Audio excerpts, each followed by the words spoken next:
G'day and welcome to the Grow a Small Business Podcast. I'm your host, Troy Truen.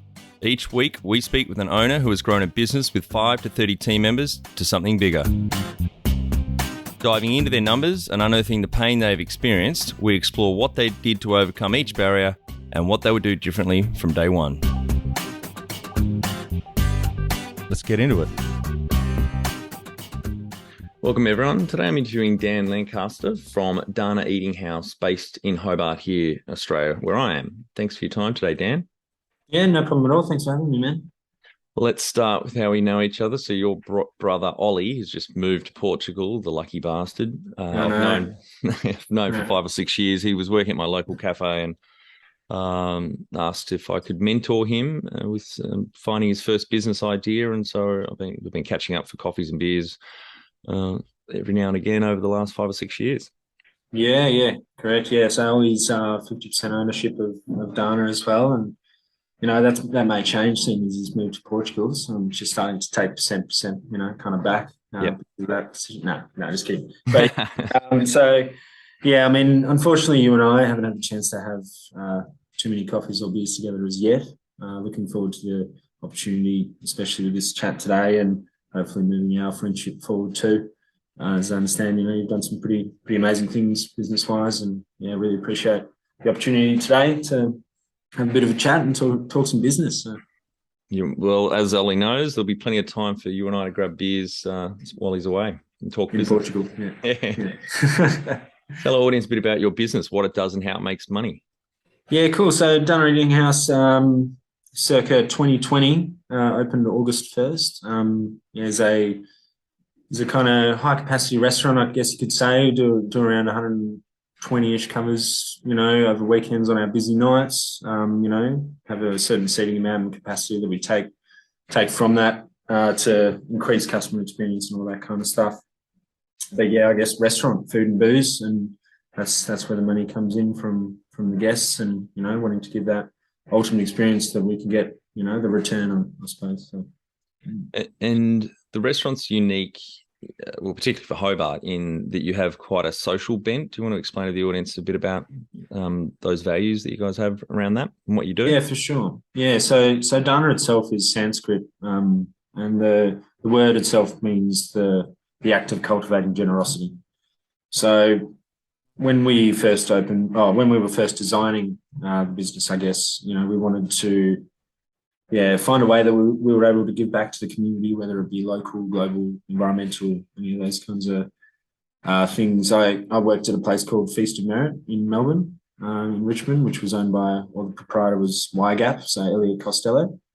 And that was a non-for-profit restaurant, which is one of the first I saw. So wanted to kind of try and find a way of claiming that as an opportunity to give back down here. And I guess it's interesting because hospitality itself is probably something that could be viewed as one of the biggest consumerism types of business, like we churn through products, a lot. So by flipping that on its head and finding a way to give back within hospitality, there's a certain amount of kind of irony through that too. But that's how it was kind of born, I suppose. And how did you start out? I started out myself personally. Well, I guess, take us back to up to how you got to opening in August 2020. Yeah, cool. So I guess for myself personally, being at school and things like that, I really couldn't find a passion for anything there. I knew that it's not like I wasn't intelligent or intellectual or anything like that, but I just found it quite difficult to really grasp anything during the schooling system. So I left school when I was 17 and jumped into hospitality, where I found a real passion. And as soon as I started to jump in the bar and make cocktails and really, put my kind of mind into a bit of practice, I said from when I was 18 that I'd always have a restaurant. So 10 years later, when I was 28, finally got the opportunity to open Dana, which was really, really exciting. And throughout that time, I mean, it's a very long story of 10 years in the industry and a lot of hard work. And hospitality is obviously very, very grueling and taxing. But when I I guess, get those little victories, and you've always got that goal in mind of it being a career, then it kind of changes things from it being, like a job that you have while you're at uni or anything like that. Like there's a lot of amazing things you can do in this industry. So that's what I kind of fell into and finally got this place. So very exciting. What was the catalyst, and who came up with the idea? Did you approach Ollie or vice versa? Yeah, I think so. Ollie and I were always talking about doing a restaurant, like probably 4 or 5 years before Dana even happened. He was coming over to Melbourne and we were catching up and, having dinners and different things. And we were like, a few of the places I was working in Melbourne, he'd come and visit and be like, fuck man, like if we did this in Hobart, it'd go off, and we'd start to like, pick out little differences and ideas and concepts and be like, oh, fuck, this is going to kill it. Like, no worries. Because I was in Melbourne for 8 years or so, and that place is mental for hospitality. It's an amazing place. Yeah, it's oversaturated. Which is why I got a little bit sick of it. And yeah, so we were like, well, Hobart's blank canvas, and let's just do it. I was in Phillip Island at the time, just surfing, having the time of my life, just getting a lot of sun over December through February. And all he rang me, he's like, you got to come down and check out this menu. And so I did, and then we took it over 2 weeks later. I think it was something crazy. 2 weeks later, yeah. 2 weeks later in February, yeah. February, and then COVID started only a few weeks after that, and you guys had to make a hard decision. You'd already signed the lease, hadn't you, whether you were going to continue or not? Yeah, we did the pre-signing. I can't remember what the term is there. Apologies. And then there was another document that came through from both of the lawyers that was like, right, now's the time to decide. And we were like, well, look, the space is just too good to pass up, middle of the city, and it's massive, and it was only 80K. That were, for the freehold. Yeah. Full kitchen and everything kind of there. And then, so we were like, yeah, we'll do it type thing. And then I think it was 3 or 4 days later, we went into lockdown. Yeah, that's it. And you didn't open, I think you had your soft launch in July from memory, but you opened in August, didn't you? Yeah, correct. Yeah, August 1st was when we first opened. So. I'm just going to inject a little bit of my side of the story of how you guys started out. Yeah, definitely. Remind me, because it's all blurry a little bit. Crazy time at the beginning. It was crazy, but Ollie, we have a beer every month or two or whatever, and he's not short of business ideas, a lot of which I have to kill off.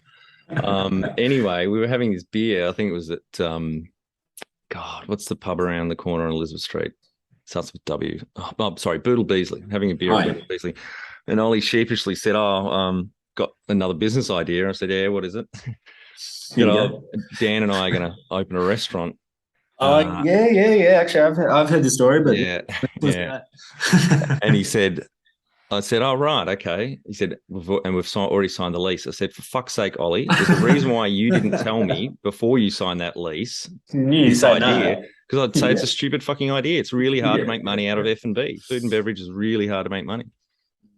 100%. Anyway, that's the only time he didn't tell me about one of his business ideas where he ran off to do it. So sounds like he was right and I was wrong anyway. This is my third time unlucky on that front of advice. It's gone the opposite way. So yeah, I mean, it is interesting though, like talking about the money side of things within the industry. It is all micro transactions, and you get drip fed a lot of money, and then you pay a lot of money back out. And to be honest, making money has been really difficult. We're only just starting to see a bit of growth in that kind of stuff, which I'm sure we'll talk about later. But so I don't think you were all wrong in what you were saying. At least for the first couple of years. But well, I think it takes two things to make it in food and beverage. You can obviously, people do make good money out of it, but it's generally difficult. You got to have an extremely hard work ethic, which you both do, but also you have to be smart and want to continue to develop yourselves and learn new corners of the business, like marketing, for example, or just having a close inspection on your costs control. I know Ollie did a big review before he moved to Portugal and found you guys a saving, which was great. Yeah, definitely. We went through a pretty interesting time in the first, I guess, year and a half to 2 years of having very, very poorly managed bookkeeping until we kind of switched into our new bookkeeper. Her name's Fiona, and she's lovely. Yep. And she's helped us clean up a lot of those initial kind of costs. Like, for instance, we'd look at the bank accounts, and you'd see a bunch of money. You'd see like 150K sitting there, right? Little did we know is that the only reason that money was there is because we weren't paying our invoices. Well, shit. But we didn't know that, and we thought everything was great. We're like, yeah, sick. We're making heaps of money. So without that kind of clear sight line, looking and deep diving into Xero and everything actually being clean, like we could still look in Xero and be like, oh yeah, there's not that much in there. But it's because the invoices are getting fucking put into Xero and getting paid. And I'd talk to my suppliers, and they'd be like, oh, how's it going? You're super busy. You're churning through stock. And they're like, yeah. But they'd never say anything. Yeah, right. Maybe because of a little bit of like COVID. Yeah. Not wanting to pressure people for money. Yeah. And people would see we were busy. And then we look at the account and be like, oh, we're killing it. But then, eventually it came back around. There's some poorly managed bookkeeping and we actually got some proper figures to work with. Yep. So you can't run week to week. Yeah. Just look at the bank account because that's not how it works. No. And another big point, Ollie said that you guys were able to find a big cost saving this year was just smarter rostering of the team. Yeah, definitely. I mean, it's one thing, probably one of the first things I learned, managing restaurants is like wages. Yeah. Wages will be, kill you basically as a business. I mean, it's not like they're amazing what you get paid as a casual worker, but as soon as you tick over into overtime or, a lot of different things, like you're paying tax on what you're paying people, you're paying super, like all of this stuff does add up pretty quickly. So if you're not onto those kind of things, then yeah. So we started rostering a little bit better, started putting in a little bit more, I guess, from the full-time capacity and switched up a lot of the hierarchy and stuff like that. So just make sure things were still operating at a optimal level and premium level for the guests and experience, but also like how much money each minute of that person being rostered is making is how you often need to think about it, especially in hospitality because it's minutes and seconds. A second decision of going to a table where you sell a $100 bottle of wine, suddenly you've paid for 3 hours worth of wages or however much it may be. You know what I mean? Yes. So yeah. Get on that. Do you have some key numbers you can share to illustrate the growth of the business over 2 years? Yeah. So our first year, interestingly enough, although we were in lockdown we were just locked in. We opened with 75% capacity in Hobart for restaurants. So that's what we opened into. We, I don't know if we should record this and I should say this, but we didn't really adhere very well to the 1.5 meter space. I don't know how many places did down here because we didn't have any cases. So it was a very interesting time. But over that first year, we turned over $2.3 million. Yep. Which, you can look at that and be like, that's a fuck ton of money. That's well done. Like type thing. We were very proud of that. Unless 2.4 went out the door. Exactly. And that's the whole thing. It refers exactly what we were just speaking of. Yeah, like it's an impressive figure if you actually get to keep any of it. That's right. Yeah. The same for year 2. So I'm doing August to August here currently from date of inception. Year 2 was 2.3 mil again. Mm-hmm. From this August through till now, we're currently at 500K. So however many months that is. So I guess we're still tracking, at the same level. So it's interesting to see that we've done certain capping of numbers and we want to keep the products quality and those kinds of things. And we're generating the same revenue year to year. Yeah. It hasn't dropped. But also that is a little bit of a choice by us, I guess, to, maintain that level of consistency. So for us, what it's been about, our growth will come from, as we were speaking about before, reducing our costs in-house, and our wages and our cost of goods and, how many transactions that we're making as a business per day to suppliers and then putting that onto the table. Yeah. So this month just gone of October, for the first time, I guess there definitely would have been months where we've made profit, but this October just gone, we made 9% in profit. That's great. Well done. Which is awesome, and that is kind of the growth there that you can see. I think it's really smart that a lot of people go for the vanity metric of let's just build the sales, whereas they don't turn further down the chart of accounts and look at the costs of goods sold and your overheads, et cetera, to really focus on that bottom line, because you don't necessarily have to keep adding to the top line to make a good return. Yeah, definitely. And I guess it's important to keep that quality, because I mean it's a long game perspective, really, isn't it? You've got to spend money to make money. Yeah. Really. And like I didn't ever expect for within the first 2 years, maybe even 3 years, to make any money.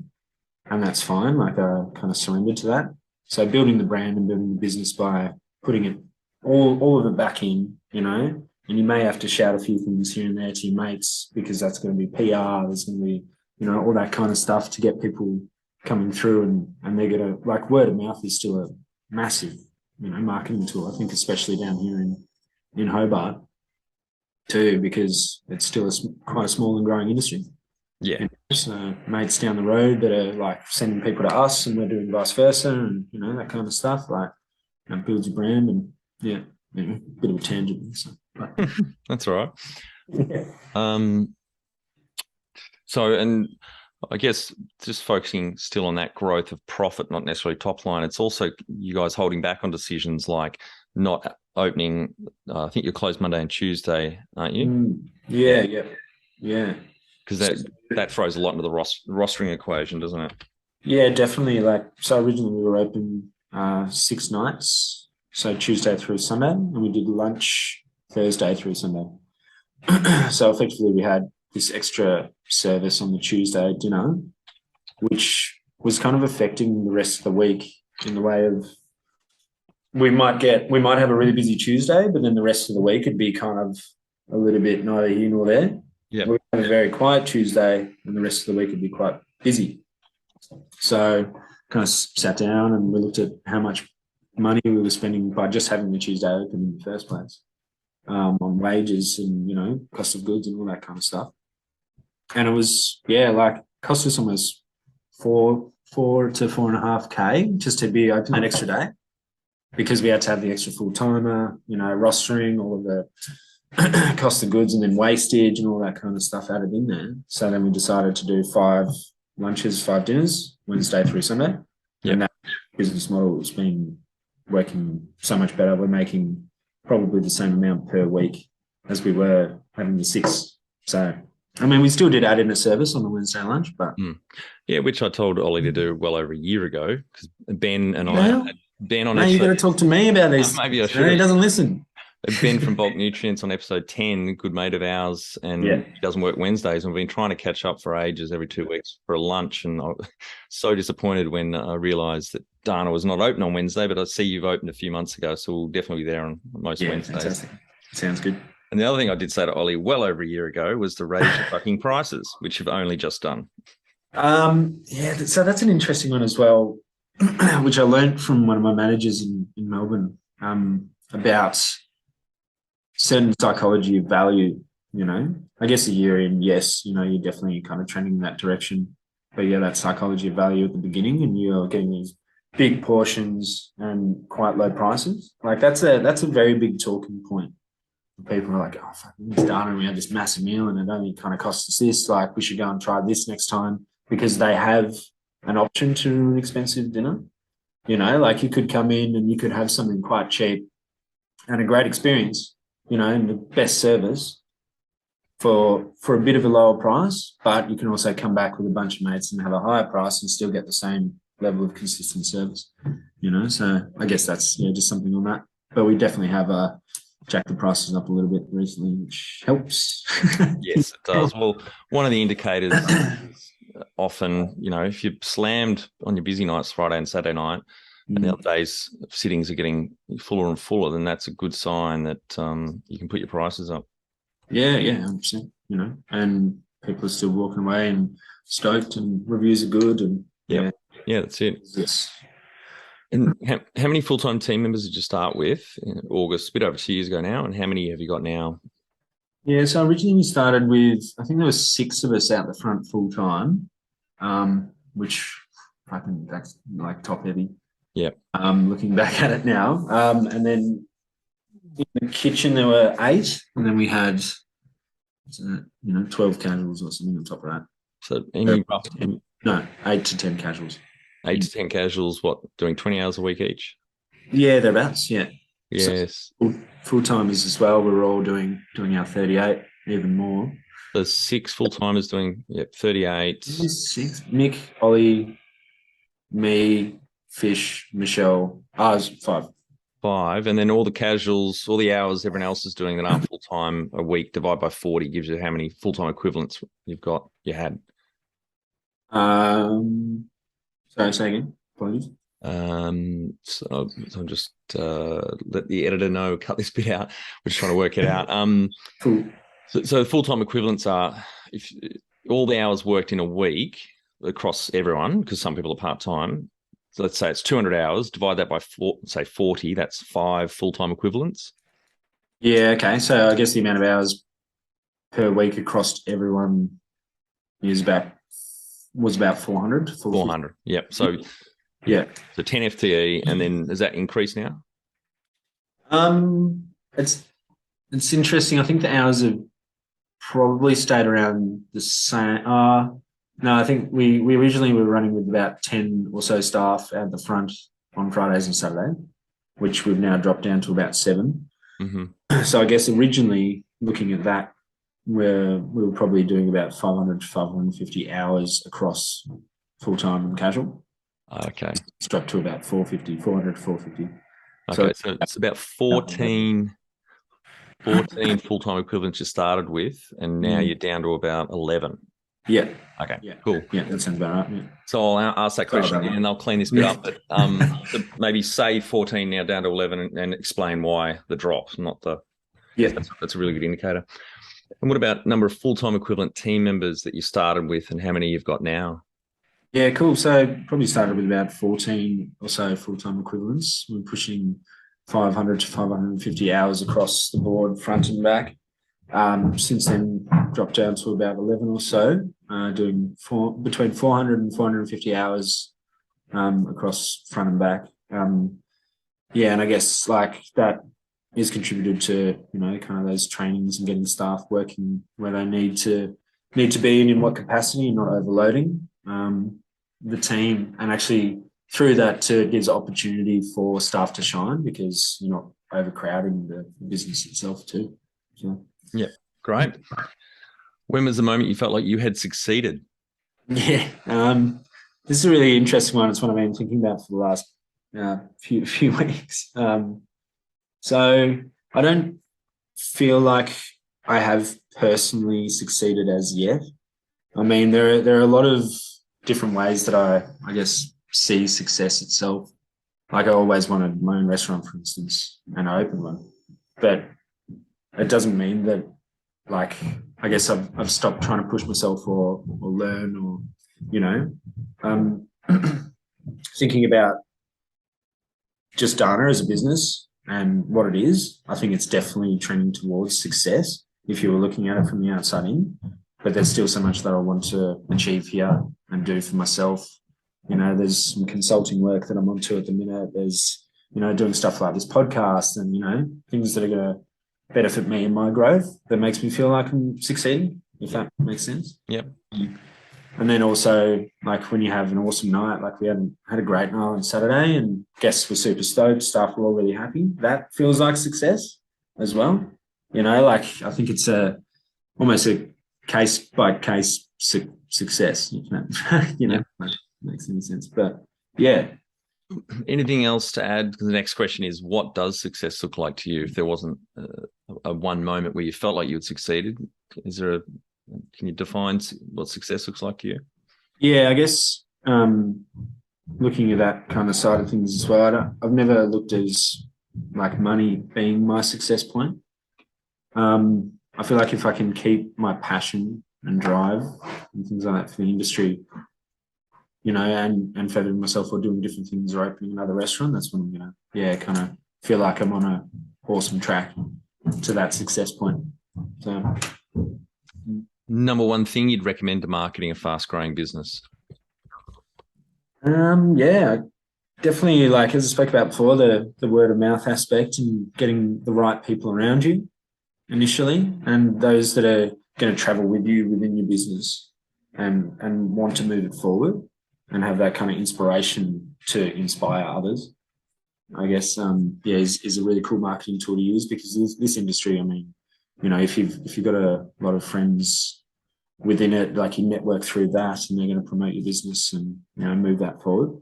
And then obviously the social side of things, like a lot of different marketing that you do is going to hit different demographics. So depending on what way you want your business to travel, like I reckon we could be potentially busier than we are if we did a different track of marketing. Like if we wanted to play in like a cheaper drink option area or things like that, we'd attract a different crowd. So it depends on that target, which is what we all look at when we go to open businesses. Who's your target market type thing. Yeah. If you continue to play in the wheelhouse that you're comfortable with, and market it through that aspect. Yeah. How did you fund the business? So originally we got originally got some inheritance from our grandfather who passed away. So, I got 80K each from that to put into the business. So that was the beginning that got us the freehold. So Dana itself originally only cost 80 grand, which is pretty awesome. Pretty awesome price. And then we put another 80K in for renovations and getting the place ready, all the stock and everything that comes with it. And also from that, we borrowed 20 from mum. There was 20 from dad as well, or some amount from dad. I got 10K from a mate in Melbourne, 5K from our auntie, 5K from our uncle, got a 35K grant, got another 20K grant, got a 5K grant. So, you just scrapped where you could get the money from to make it happen. Well, yeah, and that was one of the things of COVID too, is like, there were things popping up and things you could apply for, and we were lucky enough to get a really nice amount. We did actually get a loan from the government to an interest-free one, which for 25K as well. Yep. So all in all, it probably cost, we're getting about to 300-ish. Yeah, right. Great. Yeah. If you were to start up today with plenty of funding, would you go into your industry? Yeah, I think I definitely would. I think Dana's been a massive learning curve of, like I've been very used to managing large teams, but never used to managing large teams, a business, and also myself and my own emotions at the same time. Which is a lot. So I think if I was to do it again, I'd probably go a little bit smaller. Or if I was to do something as big as this, probably not manage it myself, because having something of this size and that is such a beast, you kind of don't get a lot of time for the business things that we probably should have put time into originally. So, we're definitely still staying in the industry because it's amazing. Yeah, it sounds like you love it. Got a real passion for it. Yeah, for sure. Can you outline the most stressful point in your small business growth journey so our audience can learn from it? The stressful point, I think, was, I guess I just kind of touched on a little bit there of just managing like your own management style and your own level of growth. And like how to deal with those stresses, but not letting it come to surface when you're trying to manage your team and a business and something that's growing really quickly. So that for me was a really massive thing. I've often viewed it as a kind of this spectrum, that seems to widen more and more the more stress you put yourself under. Yep. And the more that you see within the industry or whatever that you're doing. And like how much you learn during those times and how you deal with that stress and trying to, it's probably the biggest point for me. It was actually just dealing with those times and those low points and the high points. And What area of business do you feel you've had to work on the most to add the greatest value? Well, yeah, I guess, yeah, what we've been doing recently is trying to drive the team to not only save money, but then also work with passion to design more events to increase the top line as well. Yeah, so just driving the team and constantly keeping people engaged, I guess, is a really important thing to us at the moment. Yeah, just so like it's funny that the industry itself is quite transactional, but it is also with the staff that you have. You know, so for instance, if we are starting to make a bit of money, then we're going to put it back in the business. So like your quality of life at work, you know, is better and those kinds of things. So making sure that everyone's looked after and yeah, still trying to grow the business alongside that with the top line and keeping the bottom line low is all those three factors, I think, yeah, really important. What have you enjoyed the least about managing fast growth? It's a very interesting question for me. I don't think I regret or I've disliked any moment of having this place. Yeah, I guess you definitely have those days or those weeks that are very difficult and challenging. But you know, I don't know if that's like a dislike. That's like your most important growth point. You know, and where you're going to learn the most about yourself and as well about the business and those kinds of things. So I don't think there's a least enjoyed of anything really. Yeah, it's just more challenging at times than others. So. What do you love most about growing a small business? Just the passion and the drive of your team and the opportunities to learn something new every day. And like some days that you get to the end of it and you just like that was perfect. That's exactly what I wanted about, you know, from customers' perspectives, and everyone was absolutely stoked and the staff are happy and you know that, and it goes and contributes to that success, you know, kind of point for me too. When you just have those moments at the end of the shift and you just feel elated and you're ecstatic and you know adrenaline's pumping and you know music's blaring and everyone's having just the best time, you know, that's what it's about, being in this industry. So yeah, it's definitely a part of love for sure. What has been the biggest mindset shift for you in your small business growth journey? Biggest mindset shifts,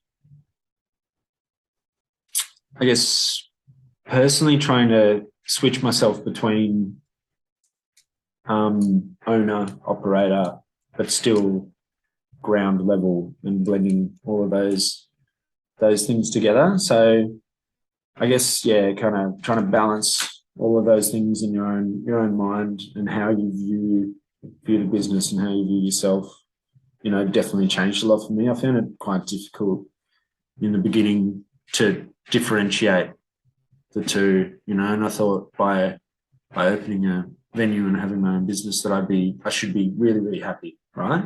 I should be absolutely stoked that I've, you know, finally done this thing, right? But that didn't really come for me.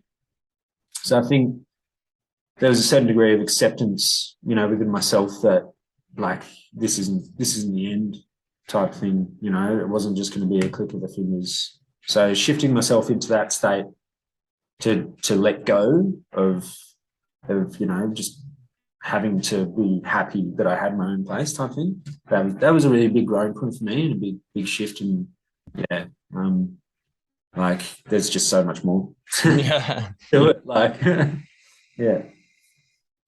The number one habit you think a small business owner needs to develop and maintain? Communication and honesty, you know, like if you can't be honest with yourself and your team around you and have difficult conversations and communicate effectively, like to be honest, I think you're going to be in a bit of trouble making hard decisions, you know, like sometimes you just got to kind of bite the bullet and be like, this isn't working or this is working, you know, and being able to put that across to your team and for them to be able to grab that idea and run with it. You know, like you got to surround yourself with people that are like-minded. And of course, everyone wants that, but sometimes it's not as easy as that. So if you don't have the system in place that you're that person, or just have it from the ground up, then I think that's really important for any business. People are the next question. Before we move on from that, I totally agree. Communication is so key. And I think a lot of small business owners think they communicate enough, whereas really they should be quadrupling the amount of communication they're doing with their team. Yeah, definitely. I think it's easy to get lost in what you're doing day to day, and you can't see the forest from the trees. So without then going to, someone who may be just washing dishes for you, or something like that, you're not going to know that perspective unless you talk. Yeah. Like, well, what are you feeling? What are you actually experiencing? And how can we make that better for you? Because all that's going to do is come back to the owners, right? It's a return of that investment of time. Like, it's not just about that money investment, Yeah. Be the change you want to see in your business. Become more productive and less stressed with our free Transform Your Performance online course. Once you see the benefits, put your entire team through the course at no cost. We start out by telling you the secret to guaranteed success, then over 100 lessons help you be more focused, present, productive, and feel more in control about work. growasmallbusiness.com. Can you talk to how you've added people to the team, some wins, mistakes, and advice for those listening?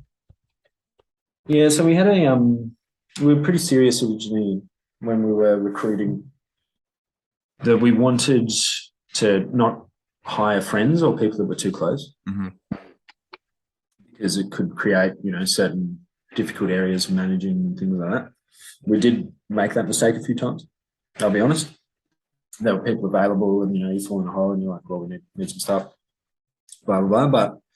But we've always, like, Michaela is amazing with her hiring process, and she's got this list of questions. She rolls out the papyrus, kind of scroll down the restaurant type thing. But it's been one of the most important things, and something that I learned very quickly as well, because when I was managing restaurants, I'd just be like, oh, you want a job? Yep, sweet, I'll just trial you, and wouldn't talk, and find out a bit more about personality and those kinds of things. That probably did affect a lot of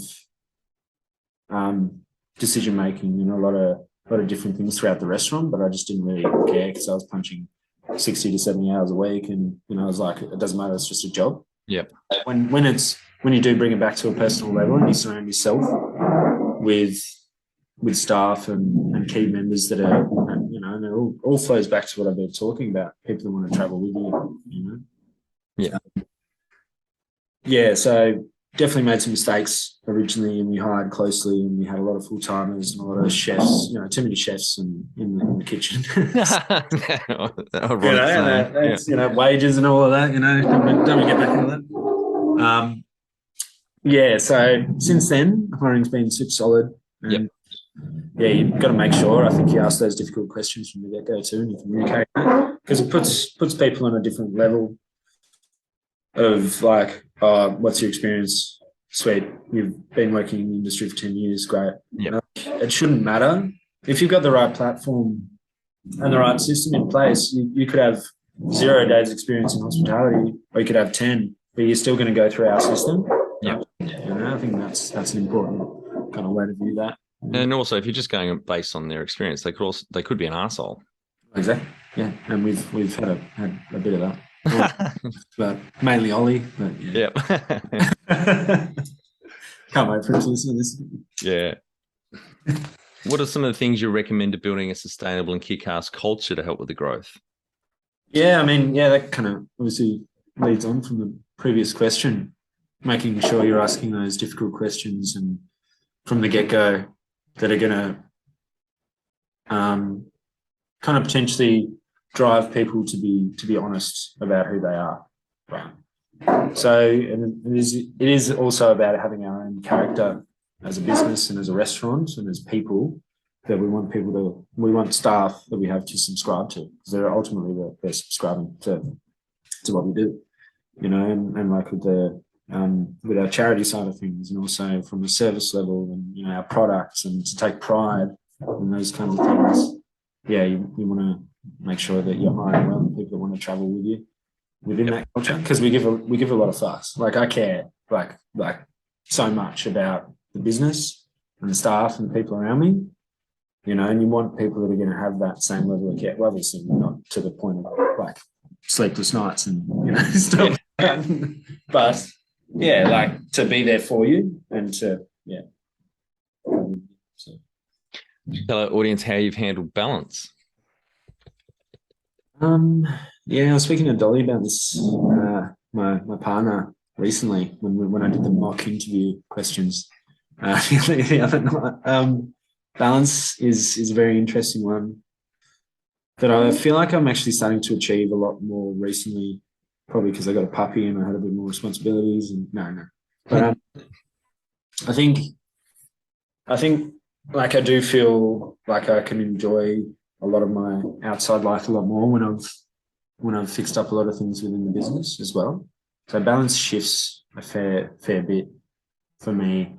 Some weeks you might do more hours, some weeks you might do less. I don't think it's about necessarily how many hours you're doing, but it's more about the quality time within being at work and then in your home life or personal life. Yep. And what you want to work on within both of those areas. So if you feel like you're achieving a lot of work and you've smashed that week out, that was awesome, then I can walk away and have 2 days off where I don't have to think about that and I can enjoy those days, So that may shift depending on what stresses kind of come up or arise and what challenges come through week to week. But yeah, I guess that kind of is a roundabout way of achieving balance. Yeah. Yep. How much professional development have you invested in yourself? It's an interesting one too, because I feel like every day is you're constantly talking to other people in the industry, you're tasting wines or you're working on lists. So you're looking through old portfolios or things that you've done, or you're talking to mates about, what flavor would pair with this. And so I feel like every day we are trying to, I guess, invest that time. When it comes to a monetary point of view, probably just the 80K that I put into Ghana. It's been the biggest monetary investment into how to learn to grow a business. But yeah, I've always wanted to do my WSR and my WSET, sorry, apologies. What's that wine? So what's that stand for? Wine something? Wine certification, something in there. Yeah, within those lines. So is that to become a sommelier? To become a sommelier, there's different levels. There's 5 levels of it, and then there's master sommelier above that. Yep. Yeah, right. I'm surprised I don't actually know what it stands for. Obviously I haven't looked into it that. But yeah, so something like that I've always been interested in. I've listened to a few podcasts. I've listened to a few of yours actually, which have been pretty beneficial, and appreciate that kind of time that you're putting into people. I think it's really important. Tim Ferriss as well, pretty awesome. I'm yet to read his books, 4-Hour Workweek and different things that he's done. The E-Myth is an amazing book, which I've already read as well, which puts a really good way to kind of frame like how you can perceive and look at a business from the outside with still being within it, Yep. That was really beneficial to me. I listened to. And then there's another podcast I listen to called Those Conspiracy Guys, just in my leisure, which is absolutely hilarious. It's 3 Irish dudes and they're fucking just amazing. Just amazing way of thinking, outside the box, I suppose, which just provokes thought. Not really too much to do with personal growth, but Have you had mentors or coaches along the way? So Elliot Costello, who's Tim Costello's son, who's World Vision. Yep. Elliot did Y-Gap and Feast of Merit, where I was working, which was a non-for-profit restaurant. He had some amazing initiatives and projects that he did through Y-Gap, and I got to meet just some awesome critical thinking, people that would want so much change for the world type thing. So to be surrounded by people like that constantly, just gets you thinking in this way of wanting that for yourself and, for the industry or whatever you kind of apply yourself to. So Elliot was really inspirational for me, and we didn't get a lot of time to talk one-on-one, him and I, but still, I guess, definitely had enough. And then Frankie Fan, who I worked with at St Cloud, he was the head chef there. And his way of managing and his communication and stuff like that, like we used to talk every day before service, after service, and I developed, I feel like, quite an awesome way of communicating and like just wearing my heart on my sleeve and like learned how to get as much information out of possible and like feel like you're on the same level at the whole time, it was really inspirational to me. Absolutely amazing guy. And I still talk to him to this day. He's been in the industry for probably 20 years now and he speaks the exact same way. Yep.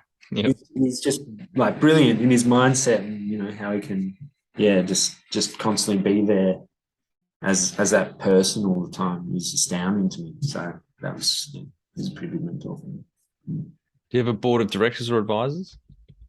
No, well, just you. Now we need to start listening to your advice, mate. Raising advices and different things. So, no, it's just Ollie and I really that are kind of the board, I guess. Can we call ourselves a board? Yeah, you are the two formal ASIC directors, so I guess. But do you guys have sit down and have a board meeting, talk strategy on a regular basis? Yeah, so week to week. So, Ollie before he left, obviously myself, got Louis Edwards, who's a mate of mine I used to work with in Ballarat. He's our assistant venue manager, bar manager. Michaela, general manager, functions and events, and then the boys in the kitchen, Ben Hay and Joe Davis, so head chef and sous chef. And we catch up every week and talk strategy and looking ahead at the weeks to come and that kind of stuff, and running over all the figures and drilling home that we need to reduce this and charge this and that kind of stuff. Great. All right, Dan, we're on to our final 5 questions. What do you think is the hardest thing in growing a small business? Probably time management. It's been interesting, like kind of writing yourself out a big list of things that you want to get done, and then you don't really get through much of it, and you kind of just start to pile more on the list for some reason without crossing stuff up. Yep. So, it's definitely hardest thing is prioritizing when you've got so much that you want to do. Yeah, it is. Favorite business book which has helped you the most? E-Myth, definitely, and that framework, and that kind of base level perspective. It's a great book. It's my favorite book too. Any great podcasts or online learning tools you use for your own professional development? Growing a Small Business podcast is one I've heard about recently. There's a pretty cool interview with Dan Lancaster, which I highly recommend you should listen to. Podcasts, Tim Ferriss, like some of the stuff that I've listened to that guy, some of the people he's interviewed. I think there was one about this hotel in San Francisco or something. Anyway, it was this dilapidated hotel that was bought for like $20,000, and it ended up being one of the highest end, hotels within that suburb. And like it was just full of, it was just kind of like a squat basically. Yeah.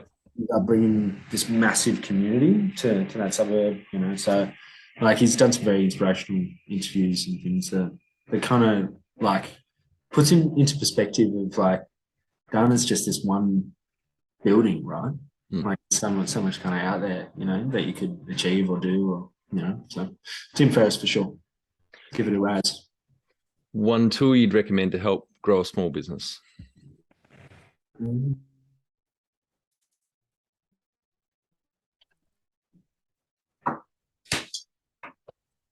A good bookkeeper. Yeah, I thought you were going to say that. Fuck yes. A good bookkeeper would definitely be the one. You got to. I mean, it varies industry to industry a lot. Definitely when it comes to money, but if you don't know, like if you're blind or running blind, like you can, get yourself into certain positions where you don't want to, and all you want for yourself is to see the business grow, not regress, I suppose. Final and my favorite question: what would you tell yourself on day one of starting out, just a bit over 2 years ago? You're going to be okay. It's going to be all right. It's going to be hard, but you're going to have probably the best time of your life. That's great. Thanks very much for your time today, Dan. I really enjoyed it, as I knew I would, and really appreciate you coming on and sharing what you have. Tremendous journey and success so far. Congratulations to yourself, Ollie, Michaela, and the rest of the team as well. And hope we'll have you back on a few more years. I'm sure you'll have your eyes on opening something else after a bit of a rest. Hopefully so. Yeah. Thank you, mate. Thank you so much for having me, and hope everyone enjoys listening to this one. And for our audience, we would greatly appreciate a review in iTunes or whatever platform you listen to us on. More reviews means we bubble up higher in iTunes, etc. So more business owners looking for podcast help with their growth will find us.